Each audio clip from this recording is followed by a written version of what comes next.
where you're joining me from. Good morning, good afternoon, good evening, everyone.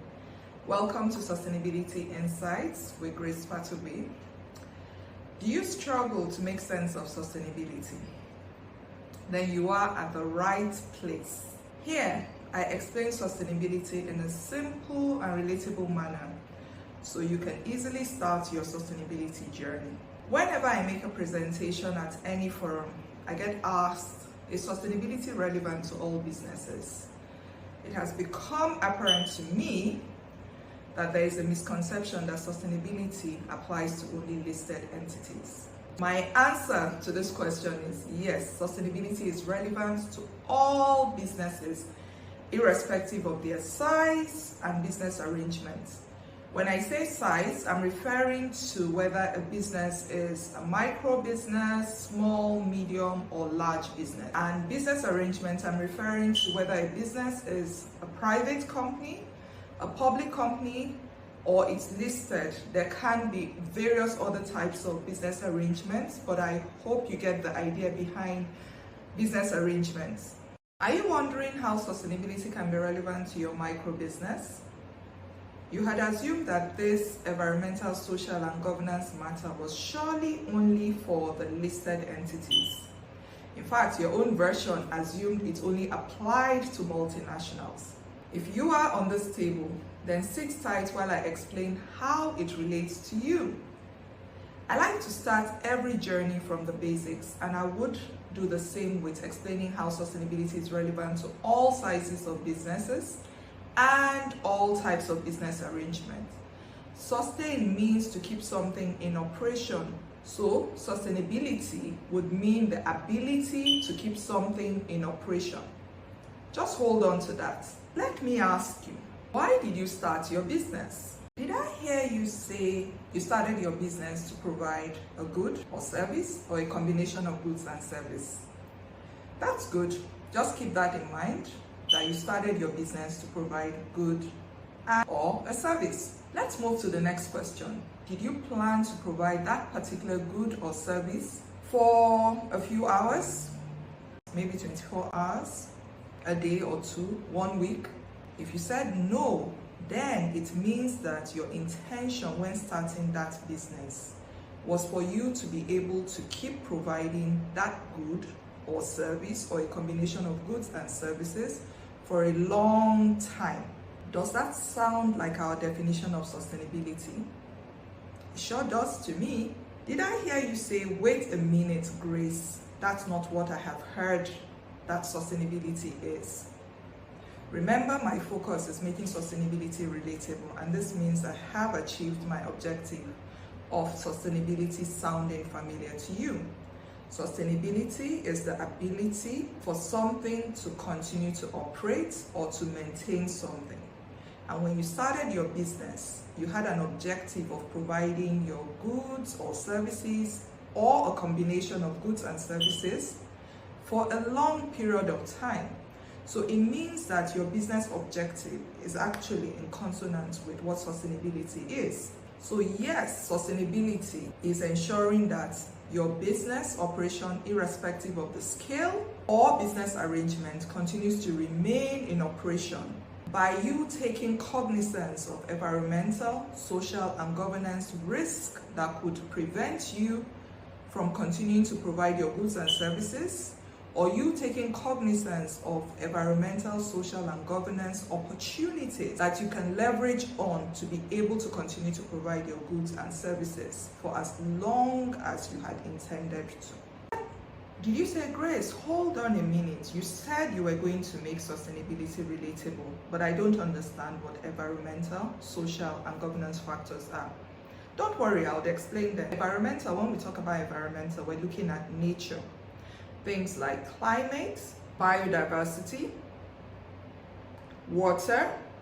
Social, we're referring to human interactions. We're looking at both our internal and external stakeholders. So we'll be looking at our interactions with our employees, our customers, government. So what are the things related to this human interpersonal relationships that could either aid your business or prevent your business from achieving its objective? And governance, How is your business managed and run? What are the things about governance that could either prevent your business from succeeding or help your business to succeed? Let me now use a smallholder farmer based in Abuja, Nigeria, to explain how environmental, social, and governance risk or opportunities can impact a micro business. Sorghum is one of the crops grown in Abuja.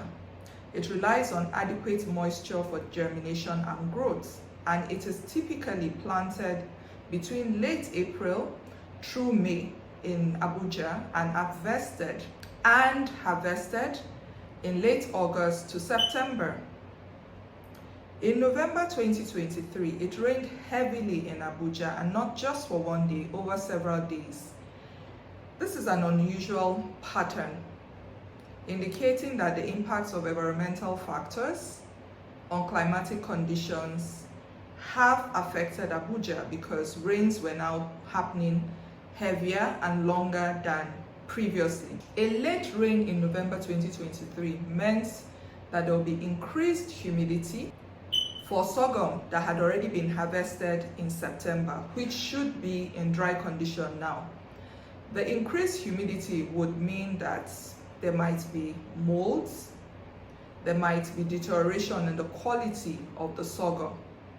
So what does this mold growth, spoilage, and reduced grain quality mean for the smallholder farmer? It means that the smallholder farmer could have post-harvest losses, meaning that the grains that had already been harvested could spoil, and so they can't sell it. Or even if they're going to sell it, the amount for which they will sell it would be lower than had it been in good condition.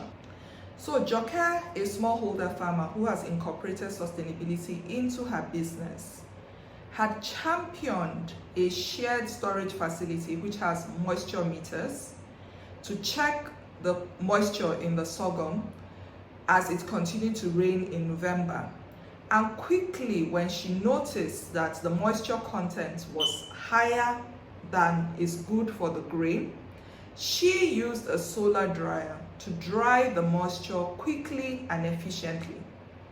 So it meant that her grains remained in good conditions, and she could sell them to her off-taker at the price that is prevailing at the market. So she was not selling it at below market price, and therefore she had prevented making losses. Let's now look at another farmer, Linda, who has also taken cognizance of the fact that there's a changing weather pattern, climatic pattern in Abuja, and she decided that, you know what, I don't want to farm sorghum anymore that needs to be dry after I've harvested it, and so I have to be worrying about moisture content. Let me transition to another crop that, irrespective of the fact that there is more rain, I can continue to farm. So she transitioned into the cultivation of vegetables, leafy greens, and hence had several cycles of harvest and increased her income. My illustrations have shown how environmental considerations impacted Joke and Linda's decisions as smallholder farmers. And this means that if smallholder farmers defined in Nigerian context are farmers who have a hectare and below. So you can see that these are really micro businesses. If Joke and Linda, who are smallholder farmers and hence micro business women, could consider environmental factors and use them to their benefit to increase their income, it shows that sustainability is relevant to all scale of businesses and types of business arrangements.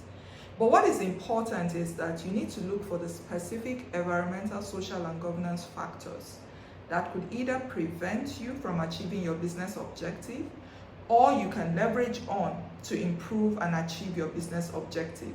So it is important to note that sustainability is based on what could impact your own business.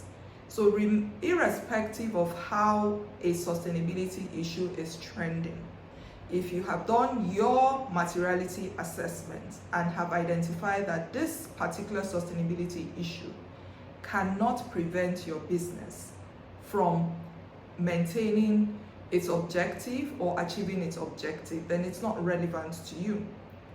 Thank you for joining me today to explore how every business can unlock the power of sustainability for growth and profitability.